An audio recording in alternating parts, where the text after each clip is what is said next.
625 चौरस मीटर क्षेत्रफळ असलेल्या चौरसाकृती बागेला 4 पदरी कुंपण घालण्यासाठी 50 रुपये प्रति मीटर दराने किती खर्च येईल? तर विद्यार्थी मित्रांनो, या ठिकाणी बागेचा आकार हा चौरसाकृती आहे असे म्हटलेले आहे. म्हणून समजा या चौरसाकृती आकाराची ती बाग आहे आणि या बागेचा हा क्षेत्रफळ आपल्याला दिलेला आहे. मग आता बागेच्या क्षेत्रफळावरून आपल्याला कुंपण घालण्यासाठी बागेची परिमिती काढावी लागते आणि परिमितीसाठी बाजू माहिती असणे आवश्यक आहे. मग क्षेत्रफळावरून आपण बाजू काढून घेऊया सुरुवातीला. म्हणून चौरसाचे क्षेत्रफळ बरोबर बाजूचा वर्ग. क्षेत्रफळ दिलेले आहे 625 बरोबर बाजूचा वर्ग. 625 कशाचा वर्ग आहे? तर 25चा. म्हणून बाजू येईल 25 मीटर. 25 मीटर बाजू आहे.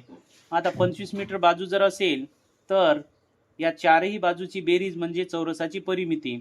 म्हणून चौरसाची परिमिती बरोबर 4 गुणिला बाजू. मग 4 गुणिला बाजू आहे 25 म्हणून 25 चूक 100 म्हणजेच त्या चौरसाची परिमिती ही 100 मीटर आलेली आहे.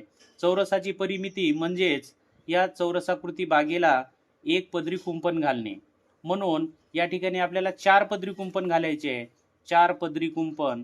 मग 4 पदरी कुंपणाची लांबी किती होईल? तर 4 गुणिला 100 मीटर बरोबर 400 मीटर. म्हणून 4 पदरी कुंपणासाठी 400 मीटर लांबी एकूण आहे आणि आपल्याला खर्च दिलेला आहे प्रति मीटर 50 रुपये प्रमाणे. म्हणून एकूण खर्च येईल, एकूण खर्च बरोबर एकूण लांबी गुणिला प्रति मीटर खर्च. हा गुणाकार केला असता 5 चूक 20 आणि 3 शून्य ठेवून देऊया म्हणजेच 20,000 रुपये खर्च या ठिकाणी येणार आहे. म्हणून आपल्या या प्रश्नाचं उत्तर आहे 20,000 रुपये